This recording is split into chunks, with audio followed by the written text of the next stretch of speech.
من امام شبابيك الخطوط الملكيه المغربيه في ساو باولو البرازيل. يعني ان شاء الله راه ما غاديش نلتحقوا بارض الوطن، بغينا ان شاء الله، ولكن نظرا لالتزامات الامور، ولكن سنودع اسدا من اسود المملكه الشريفه هنا في البرازيل. وراء التليفونات كاع سنودع اسدا من الاسود. تحياتي، خليكم ديما رجال. الرجلة راه تكتسب ولا تشترى. عبد الرزاق، سؤال عندي. دابا انت غادي مطمئن على البرازيل؟ والبرازيل كتعطي التفاؤل دائما، ولكن نسال الله سبحانه وتعالى ان المغاربه اللي تيبغيو يجيو لهذا البلد المضياف، هذا البلد الجميل، البلد اللي مستقبله مستقبل كبير وكبير جدا، في حاله ما التزمنا نحن كمغاربه باخلاقنا الطيبه والتزمنا باحترام البلد الذي نحن نعيش فيه. الشعب البرازيلي شعب طيب، شعب مضياف. السلطات البرازيليه سلطات متفهمه لكل ما ممكن ان يتعرض له اي مهاجر، فلذلك يجب علينا ان نتحلى بالتمغربيه ديالنا اللي معروفين عليها عبر العالم. الطريق ليست سهله بطبيعه الحال، لكن بالصبر انا وانت واخرون اللي عندنا على الاقل الصغير فينا عنده 20 سنه في هذا البلد. 20 سنه هذه ليست راه يعني جيلين ما شاء الله. فنتمنوا ان المغاربه اللي يجيو هنايا يجيو من اجل الرزق ومن اجل الحياه الافضل، باش ان شاء الله كل واحد منا يحس يعني بالدور اللي كيلعبوا اللي كتلعبوا التربيه ديالنا كمغاربه في البلدان المهجره. تحدثت يا خويا عبد الرزاق على المغاربه اللي غيجيو. دابا انت غادي للمغرب وعارف انك راك داي معاك، يعني اصلا راك غتمشي للبلد ديالك الحبيب وراك غادي معك سميتو، ولكن غادي يبقى المكان ديالك هنا.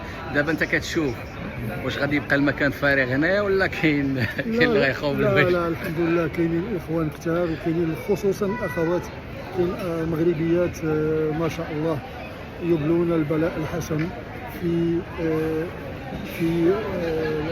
التعريف بتراث مملكتنا الحبيبه، بالتعريف بتاريخ بلدنا الحبيب. وهذا يعني هذه ظاهره اصبحت يعني مستفحله كثيرا في دول امريكا اللاتينيه عامه ودوله البرازيل.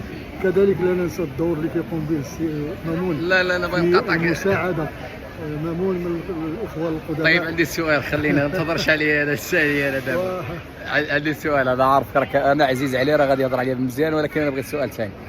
انا بغيت ما يهضرش عليا انا. اليوم جا قضى معنا، يعني راه مده باش اننا يجلس معنا في ساو باولو ويشوف سميتو. ما رايك فيما رايت اليوم مغاربه ساو باولو؟ يعني البعض منهم اللي شتي. حقيقه انا تفاجات يعني بهذا المستوى من التعايش والتآلف الذي يجمع اليوم المغاربه في هذه المدينه العملاقه، هذا الاخطبوط الاقتصادي اللاتيني الكبير. ويعني يوم صراحه لم اعشه منذ 25 سنه في هذا البلد. اريد ان اشكرك انت. لا صافي، السالي لا سؤال ثاني، سؤال السالي. اخوتي السبعه انا عارفوا غادي يهضر عليا مزيان، ولكن ما باغيش انا نمشي هذا الموضوع ديالي. صراحه صريرنا شاف المغاربه، شاف الجاليات اللبنانيه، شاف الفلسطينيين، شاف السوريين، شاف العراقيين، وسبحان الله يعني كنا جالسين كاملين نرحبوا بالاخ ديالنا بشكل كبير جدا. عبد الرزاق، دابا انت في كوريتيبا، حنا في ساو باولو، واش كاين شي تفكير انك تجيب المدام وترجعي لساو باولو؟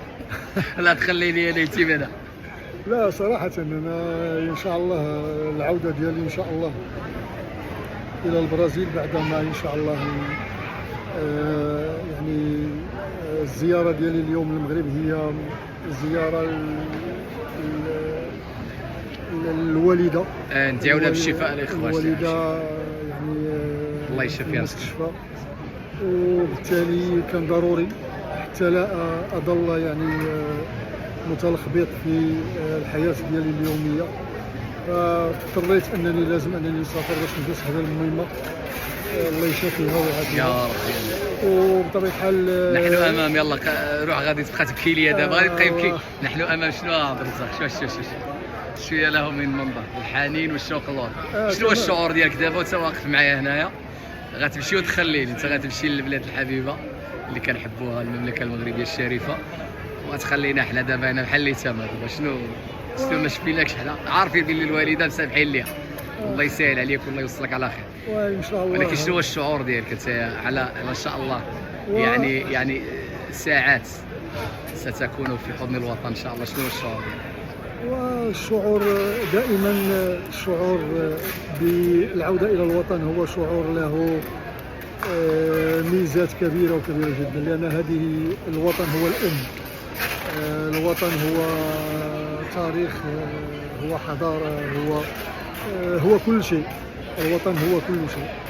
وبطبيعة الحال المغرب إذا أخذت الخريطة تاع العالم العربي ستجد أن بداية من المنطقة الشرقية والجارة الشرقية إلى مناطق أخرى هناك توترات ربما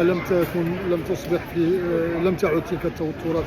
الحمد لله سوريا عادت إلينا، العراق كذلك أصبح آمن، لبنان كذلك، فلسطين قريبا ان شاء الله. ان شاء الله. وفلسطين الحمد لله هذه الاعترافات الاخيره بدول غربيه كثيره بالدوله الفلسطينيه هو اكيد غادي يلعب دور كبير في ان شاء الله الامن والاستقرار في المنطقه. انا ساحملك رساله باسم مغاربه البرازيل ومغربيه البرازيل.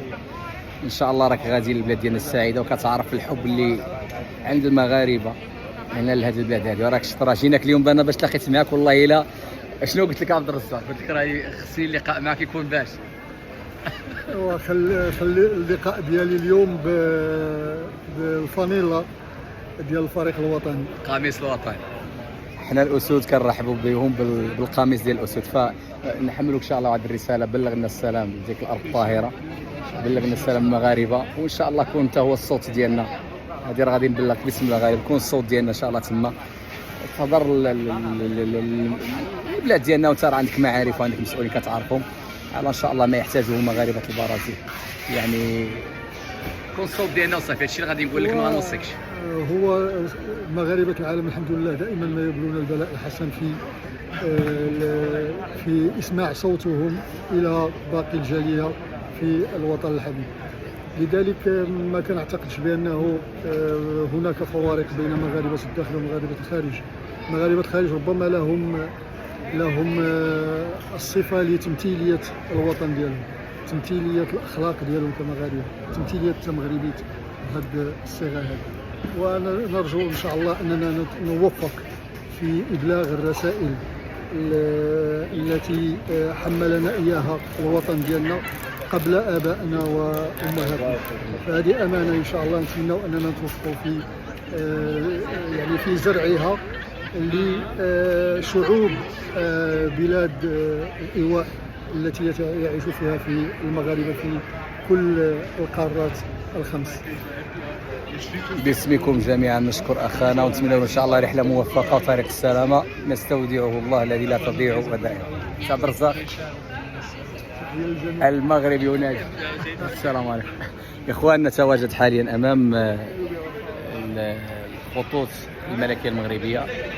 هو الحمد لله كل شيء واجد، كل شيء مقمط. الهدايا عرضوا لي في المطار الله يحفظكم. هذا اللي نقدر نقول لكم.